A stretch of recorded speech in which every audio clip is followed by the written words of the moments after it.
Ghost of Tsushima, baby! Where do I begin? Oh, I've been waiting to talk about this game for a while. I was really debating whether or not I was going to talk about Avengers or Ghost of Tsushima, but I haven't finished the Avengers campaign yet, so I'll save that for another time. Overall, summer 2020 was while this year may have seemed like a long crawl for most games and most game developers due to the current circumstances, there were actually quite a few really great games released this summer. And I mean, there was a huge comprehensive list on all the games that came out, but I mean, just some of these titles, like the new Paper Mario, Xenoblade Chronicles the Definitive Edition, Shantae and the Seven Sirens, Risk of Rain 2, the Bioshock Collection, No Straight Roads. Oh my gosh, and I could go on and on. There were so many games to keep gamers busy during quarantine. However, I faced one of the biggest gaming decisions this summer, at least for me. It was Last of Us 2 or Ghost of Tsushima. Arguably, based on the sheer magnitude of hype between these titles, I really should have instantly been drawn to Last of Us 2, which I was. I really loved the first game, and really this should have been a no-brainer, because there hadn't been much coverage on Ghost of Tsushima. I mean, it was from Sucker Punch. It was first revealed at the Paris Games Conference week in 2017. The game released on July 17th this summer, and the first story trailer was only released a few months before the game actually came out. Ultimately, I committed to getting Ghost of Tsushima over The Last of Us 2 for a few reasons. I was mainly pushed away from the title because those infamous game leaks that came out a few months before, and then learning about Naughty Dog's poor treatment of its employees during crunch time, I really didn't want to support the title, so I'm probably just going to wait for a price drop on it. And honestly, given the user scores on Metacritic and listening to other reviews, I don't really feel that bad about not picking Last of Us 2 up over this game. I mean, I also chose Ghost of Tsushima because the studio developing it was Sucker Punch, and the last game that studio developed was infamous Second Son, which was at the beginning of the PS4's life cycle. I mean, it's kind of poetic, actually. The company bringing the generation to its beginning makes the final game on the PS4 of this generation, or at least the final first party game. But also, it's almost like one of the mini haikus I made in the game. Okay. I'm getting ahead of myself. I'll talk about that later. So after about 50 plus hours with this game and a platinum trophy later, I'm about to tell you why Ghost of Tsushima was one of the best games I have ever played. Okay, so the gameplay is easily one of the best aspects of Ghost of Tsushima. Your character is Jin Sakai, who is a samurai of the Sakai clan, and the Mongols have invaded the island of Tsushima. Now, what you're going to obviously be doing most of the game is fighting Mongols. The game kind of feels like an Assassin's Creed game in a way, except it's a lot less formulaic. You have two main combat paths, the samurai and the ghost path. And the ghost path is your stealth moves, and your samurai path is your head-on, I'm going to murder this entire village / camp style.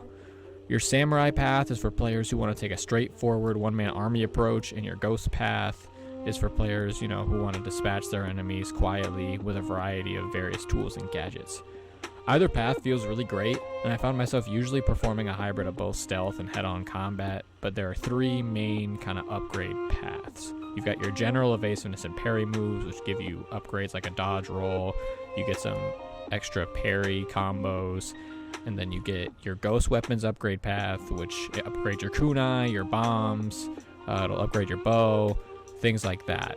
And then you'll have your samurai stances path, which is one of the paths that upgrades your head-on combat. So each path is upgraded through killing generals and camps and completing side quests, and finishing story missions, which all give you these upgrade points that upgrade your legends meter. Now in the head-on combat, you can use a variety of different stances. You got the stone stance, the water stance, the wind stance, and the moon stance. These stances all give the player an advantage against specific enemy types depending on the situation. The stone stance, which is the first stance you get at the beginning of the game, is good against just your regular swordsmen who don't have any shields or anything like that. The water stance is good against your shielded enemies, and then your wind stance is good against the spearmen, and then the last stance you unlock is called the moon stance, and that's good against your brutish enemies, so the enemies that are much bigger than the regular guys. And all of these stances have their own unique combat, their own unique combos and moves through different variations of button presses and button holds with the square and triangle buttons. Along with these stances are your like flashier combat moves performed with like a combination of buttons to take down your foes. It's a lot like the Arkham games, if you've ever played those. You've got your special takedowns, which you perform with the press of circle and triangle at the same time. The combat honestly feels incredibly smooth. It feels like you're slashing through your enemies. Your sword feels like you're cutting through people and not just, whacking them with a fancy steel pole. But you gotta be careful in head-on combat because the enemies will kill you really quickly and only after a few hits, which makes it every fight kind of feel intense. You gotta go in with the idea that you might not be walking out of this one alive, but it's not as difficult as the Dark Souls games, a franchise that's been famously known for taking you out and being some of the hardest games ever. The enemies are not unfair, and there's definitely a difficulty setting in this game that you can change at any time. So if it gets too difficult, you can just drop it down a couple notches and you should be good. The game really isn't too hard. But stealth combat is a lot like other games.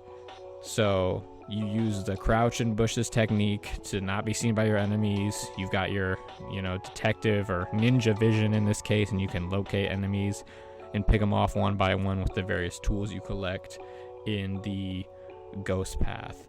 And as you upgrade the ghost weapons, you get a really nice arsenal of different weapons. One of my personal favorites is the sticky bomb, and the name on that is self-explanatory. It should tell you what that does.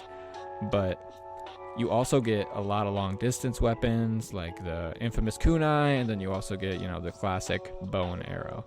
There are also many little details and collectibles that really help break up the combat sections and keep the game fresh. The game, honestly, without these sections, could seem like a slog at some point, but the map is just littered with a bunch of little collectibles that you can do, like Shinto shrines, where you collect charms that add little status effects or bonuses to your character in combat, but you perform these parkour segments and you get some really cool views along with some really cool captures that you can put on your desktop or on your background in your PS4.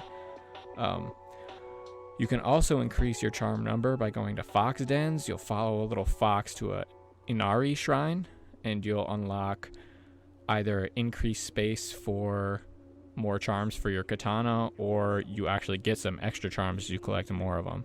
There are also bamboo challenges where you press a sequence of buttons and it cuts the bamboo in an order, and that increases your resolve, which allows you to perform more special moves, those combo moves that you perform with 2 buttons.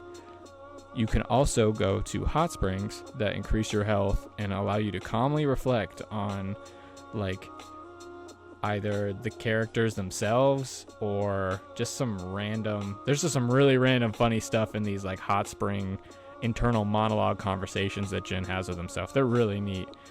And you can also create your own haikus and unlock a cool headband. So you make your own little poem, and then at the end it'll give you a headband, and then it'll show the poem that you made on it. So all these elements really help keep the experience immersive and fun. It was a blast to play through on the gameplay side. Alright, now the next best part of this game is easily the story.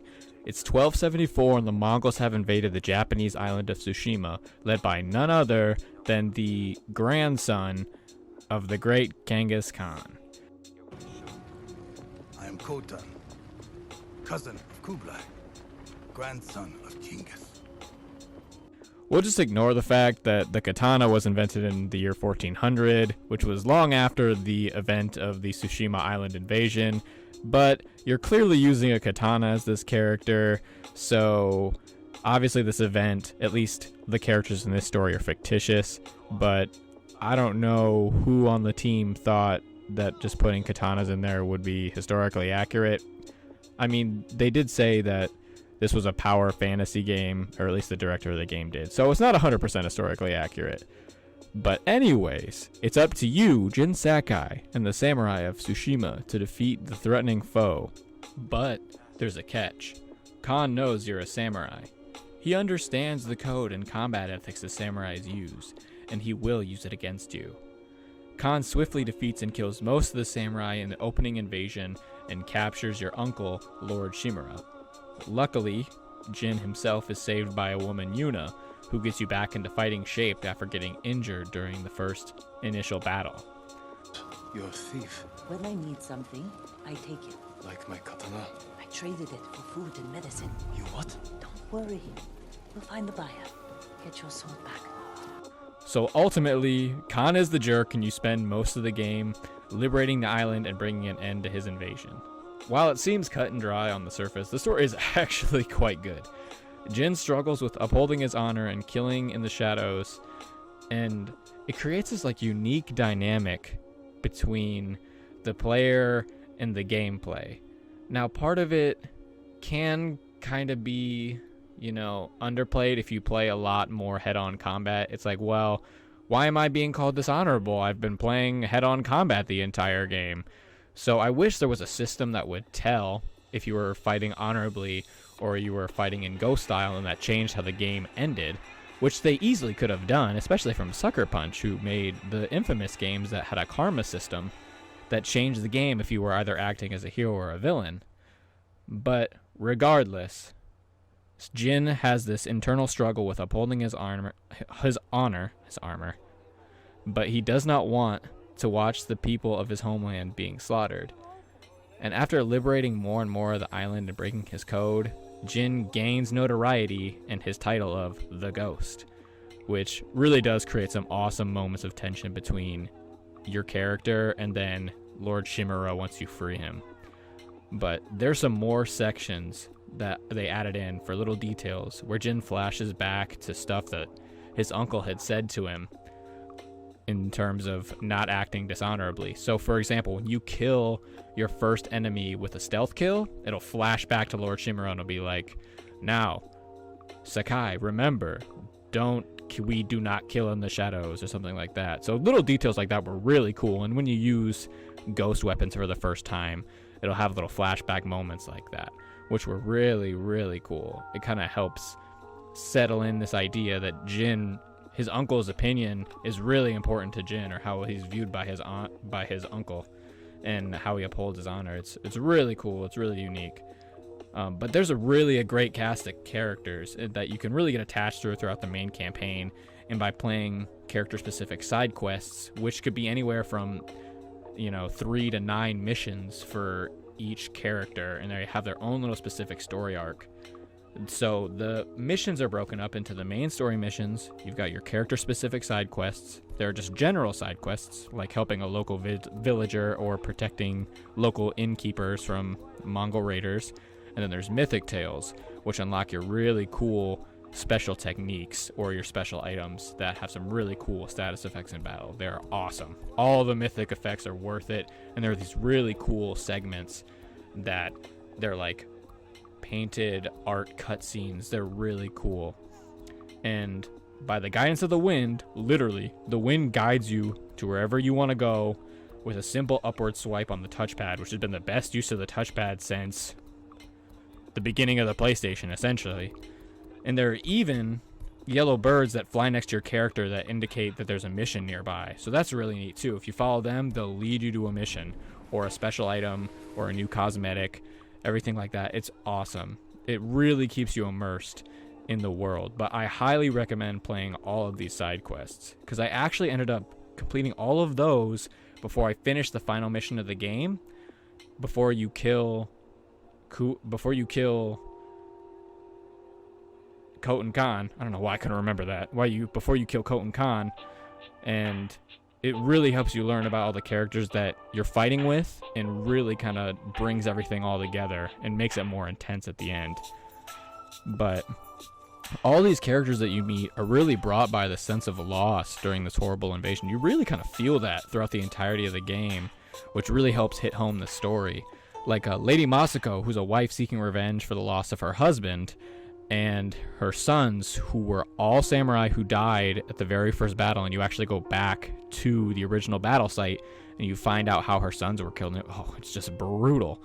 And then there's Sensei Ishikawa, who was one of the last of his clan who had a pupil, and she ended up turning against him during the invasion and started teaching the Mongol techniques to the Mongols. So it's really cool. You see that Sensei Ishikawa is kind of going through the same honor struggle that Jin is, where he doesn't want to kill his pupil, but he knows for the sake of Japanese techniques and for the sake of the island that he has to. It's really, really neat to see. And then there's Kenji, who's a man who lost his sake truck. Anyways, it's an incredibly emotional journey, and I'm glad I really took the time to experience it, and I highly recommend it to anyone who is looking for a fun and profound experience. But other than that, that's really kind of my short and sweet on what makes Ghost of Tsushima such a great experience.